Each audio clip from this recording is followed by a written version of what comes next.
조금 아는 것은 모르는 것보다 더 위험하다라는 말이 있습니다. 우리 여러분들이 아시는 말씀 중에도 비슷한 말이 있습니다. 책 한 권만 읽은 사람보다 더 무서운 사람은 없다. 예수님께서 제자들을 여러 가지로 가르치시고 전도를 보내십니다. 그럼 전도 나가는 제자들에게 당부하시는 말씀이 여러 가지가 있는데 그 중에서 아주 우리가 주의해야 되고 잘 이해해야 할 말씀이 있습니다. 뱀같이 지혜로워라 라는 말씀입니다. 성경에 여러 말씀들이 자주 본래의 뜻과는 달리 사용되고 악용되는 일이 적지 않겠습니다. 예를 들면은 내 시작은 미약하였으나 내 나중은 심히 창대하리라. 아마 여러분들 가게, 특히 개업을 하는 가게에 있는 액자에서 자주 보셨을 것입니다. 참 좋은 말씀인데, 그러나 여러분들이 이런 말씀 보실 때에 그 말씀이 본래 성경에서 어떤 의미로 쓰였는지 이걸 제대로 아시는 것이 필요합니다. 욥이 큰 재난을 당하게 됩니다. 그 많던 재산 다 날아갑니다. 10명의 자식들이 다 없어지고 말았습니다. 욥의 몸이 병이 들어서 만신창이가 되었습니다. 욥이 견디다 못해서 다소 불평적인 하소연을 합니다. 그때 욥 곁에 있던 욥의 친구가 한 말이 욥기 8장에 있습니다. 욥기 8장 1절에 수아 사람 빌닷이 대답하여 이르되 내가 어느 때까지 이런 말을 하겠으며 어느 때까지 내 입의 말이 거센 바람과 같겠는가? 하나님이 어찌 정의를 굽게 하시겠으며 전능하신 이가 어찌 공의를 굽게 하시겠는가? 내 자녀들이 주께 죄를 지었으므로 주께서 그들을 그 죄에 버려두셨나니 내가 만일 하나님을 찾으며 전능하신 이에게 간구하고 또 청결하고 정직하면 반드시 너를 돌보시고 내 의로운 처소를 평안하게 하실 것이라. 그 말 다음에 그 친구가 한 말이 이 말씀입니다. 내 시작은 미약하였으나 내 나중은 심히 장대하리라. 그렇기 때문에 이 말씀은 당신이 개업을 하면 번창할 것이라는 그런 축복이 아니에요. 당신이 이렇게 잘못된 것은 죄가 있기 때문이다. 회개하고 돌이키라. 그러면 다시 회복될 것이다라는 그런 말씀입니다. 또 눈은 눈으로, 이는 이로 라는 말씀 여러분들 많이 들으셨고 세상 사람들은 이 말을 많이 이용합니다. 오히려 기독교인들보다도 더 많이 사용을 하죠. 이 말씀은 예수님께서 하신 말씀인데 본래는 율법 조문을 나열한 출애굽기 21장의 말씀입니다. 생명은 생명으로, 눈은 눈으로, 이는 이로, 손은 손으로, 발은 발로, 된 것은 된 것으로, 상하게 하는 것은 상함으로, 때린 것은 때림으로 갚을지니라. 하나님께서 이 율법을 이스라엘에게 주셨는데 이 율법의 본래 취지는 여러분들이 아무리 보복을 하고 원수를 갚고 싶어도 여러분들이 당한 것 이상 보복하는 확대적 보복은 안 된다라는 그런 말씀입니다. 아무리 보복을 하고 싶고 아무리 화가 났다 하더라도 만약에 보복을 하겠다면은 최대 여러분들이 당한 것 이상 넘어갈 수 없다는 제한적 보복을 말씀하신 것입니다. 근데 그 율법을 사람들이 잘못 이해했습니다. 보복하는 것은 당연하다.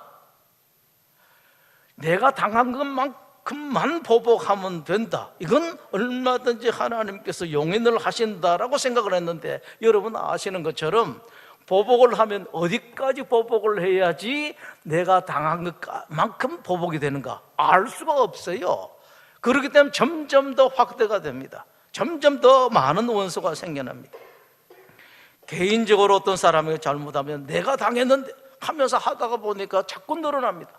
집안이 어떤 일을 당하게 되면은 상대방 집안에 대해서, 더 문제는 국가가 아닙니다. 국가가 조금만 당하면은 다른 국가에 그걸 빌미로서 쳐들어가고 침략하고 침탈하고 노력하는 그런 일들이 많이 생겨납니다. 그야말로 확대 재생산이 되는 것이죠.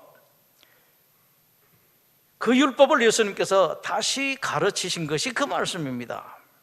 예수님의 가르침은 본래 율법의 그 취지를 훨씬 뛰어넘습니다. 예수님께서 이렇게 말씀을 하십니다.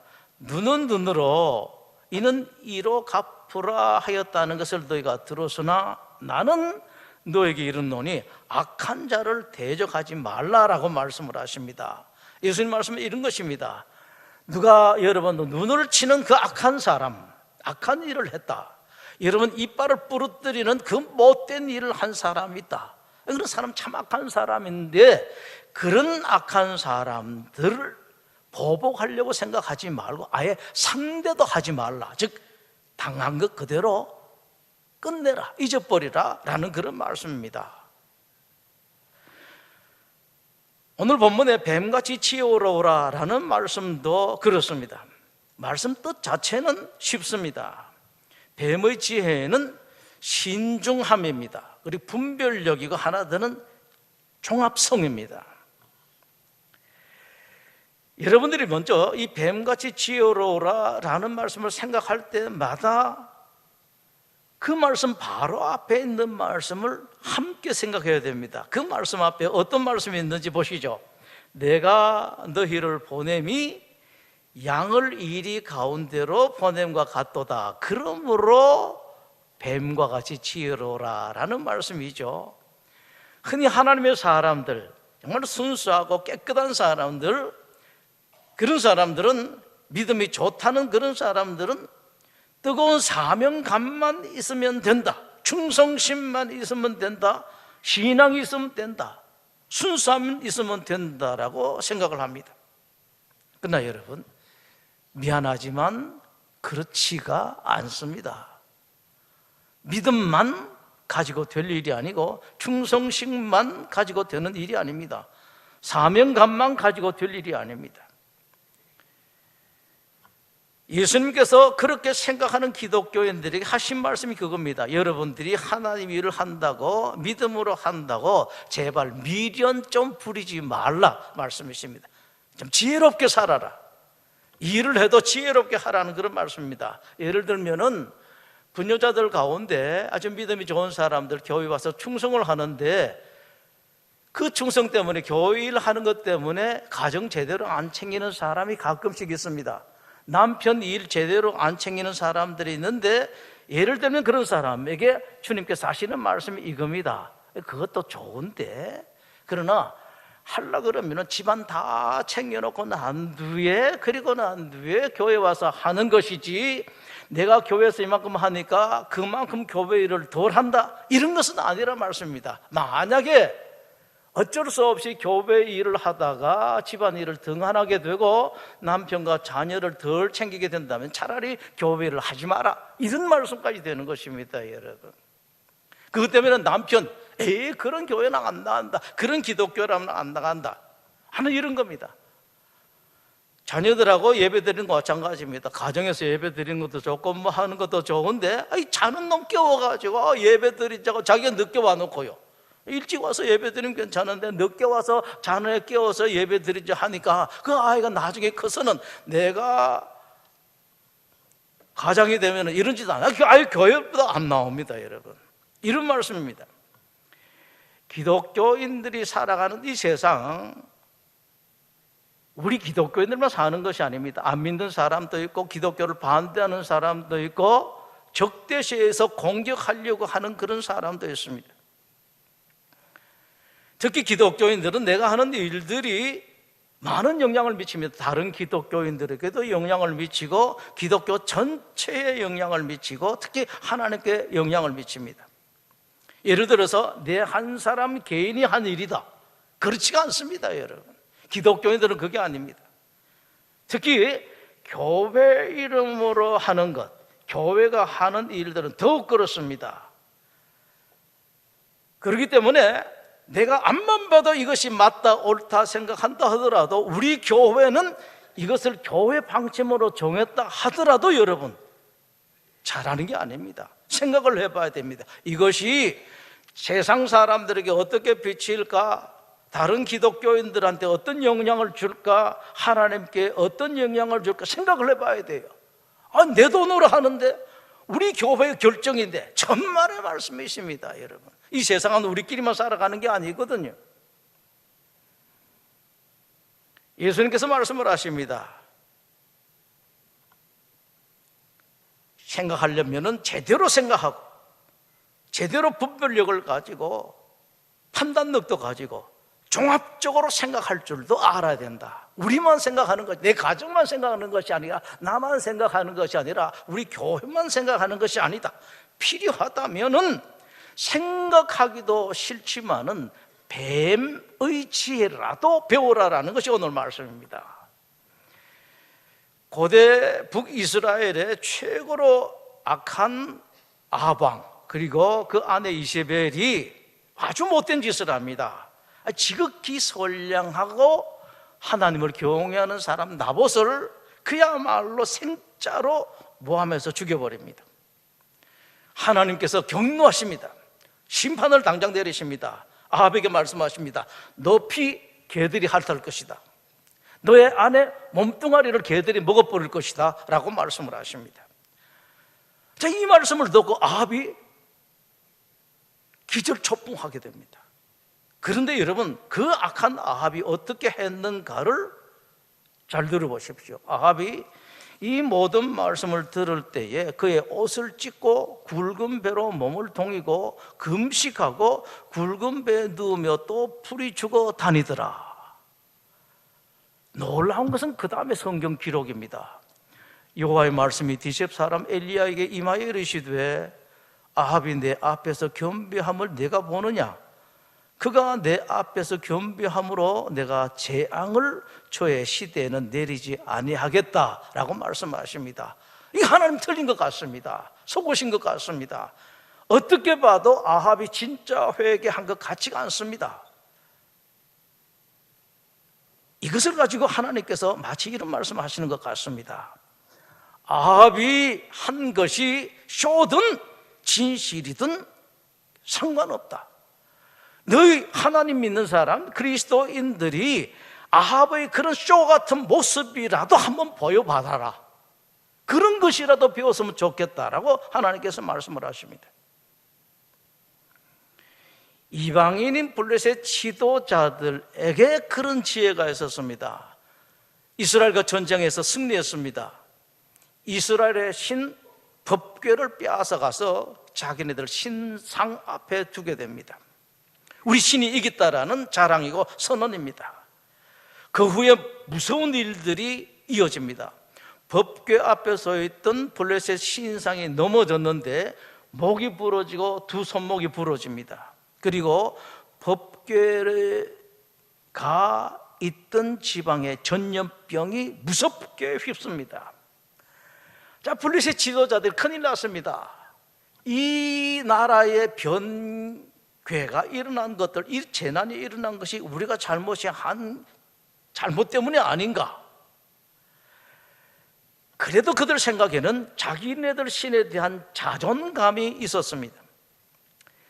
이런 일들이 정말로 없을 일들인데 놀랄 만한 이 일들이 일어난 것이라 할지라도 절대로 우리가 빼앗아 온 이스라엘 신과는 관계가 없다라고 생각합니다. 자존심 때문에 그렇습니다. 그런데 여러분, 그 사람들에게 지혜가 있었습니다. 그러나 이런 생각도 합니다. 만에 하나 어쩌면 그럴 수가 있을지도 모르겠다. 블레셋 지도자들은 고집 부리고만 있지는 않았습니다. 자, 그러면은 혹시라도 그럴지 모르니까 법궤를 다른 지방으로 한번 옮겨보자. 옮겼더니만 그 지방에 이번에는 전염병이 돕니다. 그래도 안 무너져요. 한번 자기네 신을 모셨으니까 우리 신은 이스라엘 신보다 훨씬 세다라는 생각을 가지고 있어도 마음 변하지 않습니다. 한 번 더 해보자. 또 다른 지방으로 옮겼는데 옮겨간 지방의 전염병이 또 무섭게 돕니다. 그러자 블레셋 지도자들은 깨끗하게 승복합니다. 여러분, 이게 지혜예요. 우리나라 지도자들, 특히 정치 지도자들, 그리고 종교 지도자들이 이것을 배웠으면 좋겠습니다. 깨끗하게 승복합니다. 우리가 천년 만년 우리 신이 최고다라고 생각을 했었는데 아니다. 이스라엘 신에게 우리가 졌다, 우리 신이 이스라엘에게 졌다 승복을 합니다. 예수님께서 말씀하신 뱀 같은 지혜가 이런 것입니다. 여러분, 기독교 신자들은 이런 지혜를 좀 가져라라는 말씀이십니다. 예수님께서 이것을 제자들에게 구체적으로 가르치신 적이 있습니다. 누가복음 16장입니다. 누가복음 16장 1절부터 이렇습니다.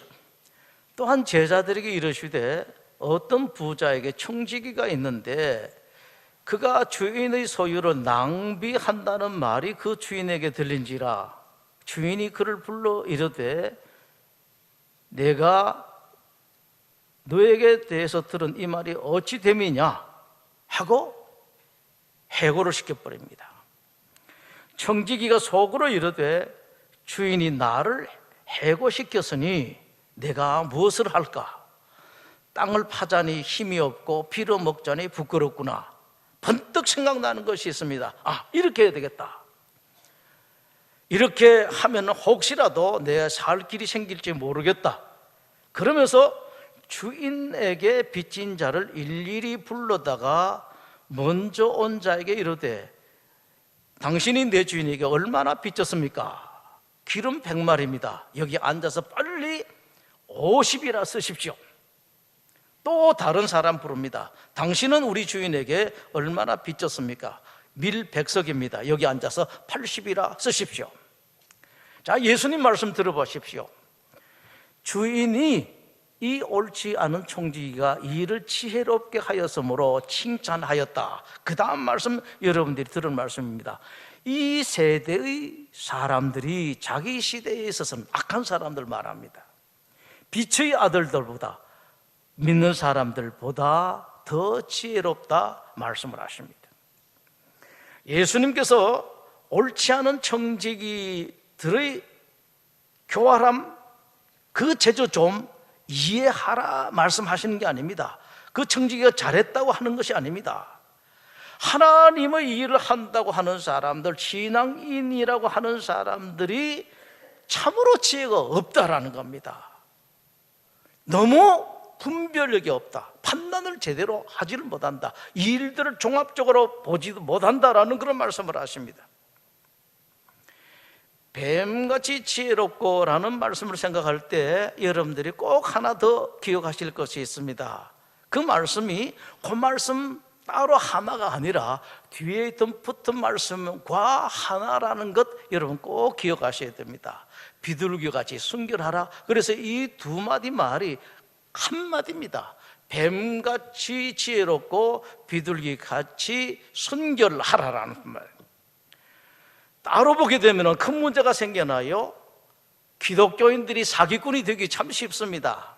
교활하게 되기 쉽습니다. 세상 사람들보다 훨씬 더 교활하게 됩니다. 이거 잘못 알면은 예수님께서 뱀처럼 지혜로란 말씀을 하셨다 하면서 자기 마음대로 하게 됩니다. 여러분, 가끔씩 이런 사람 때문에 기독교가 같이 욕먹는 일이 있습니다. 예수님의 말씀은 이겁니다. 뱀처럼 지혜로라. 제발 좀 지혜롭게 살아라. 그리고 분별력 없고 판단 없고 믿음만 가지고 산다고 그러지 말고 좀 지혜로워라. 종합 성도에서라. 그러나 지혜롭다고 해서 결단코 비둘기와 같은 순기를 잃어버려서는 안 된다는 말씀이십니다. 여러분, 기독교인들이 이 세상 살 때 잘 알아야 할 것은 여러 사람들이 우리와 함께 살아갑니다. 그리고 특히 기독교를 반대하고 적대시하는 사람들은 호시탐탐 노리게 됩니다. 기독교를 비방하려고요, 비판하려고, 뭔가 잘못됐다고 흠잡으려고 호시탐탐 노리고 있습니다. 이 사실을 여러분 잘 알고 사셔야 됩니다. 아차방심하면은 여러분, 지금까지 괜찮았으니까, 지금까지 잘했으니까 하다고 방심하게 되면은, 거기 넘어지면은 모든 것이 한순간에 다 날아가고 맙니다. 특히 하나님의 종이라는 목사들은 더합니다. 그래서 이런 기회에 다시 또 여러분들에게 부탁드립니다. 저를 위해서 기도해 주십시오.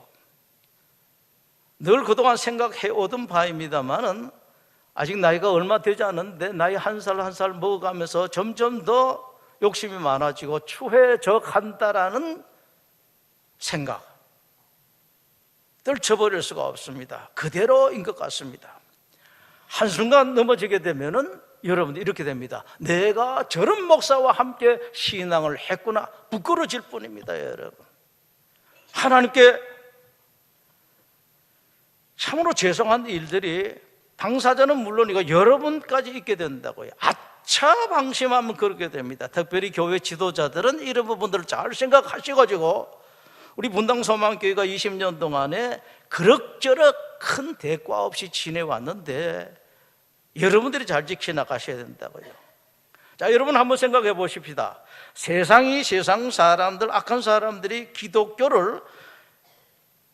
기독교인들에게 흠잡으려고 노리는 것이 뭐 같습니까? 뭘 타겟으로 하는 것 같습니까? 기독교인들이 교회가 참 지혜롭지 못하다, 천만의 말씀입니다.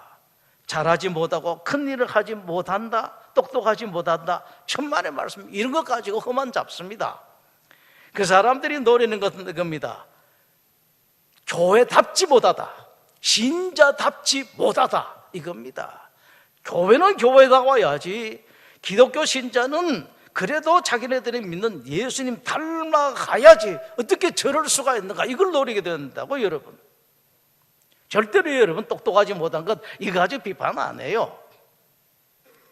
그렇기 때문에 만약에 혹시 여러분 개인적으로나 단체적으로나 뱀같이 지혜로운 것과 비둘기같이 순결한 것 중에서 선택해야 하는 상황이 생긴다면, 다른 말로 한다면 멋지게 하고 잘하고 큰일하고 대단한 일을 하는 것과 순수한 기독교 신앙을 지키는 둘 사이에 갈등이 생겨나고 선택해야 한다면 무엇을 선택을 해야 할까?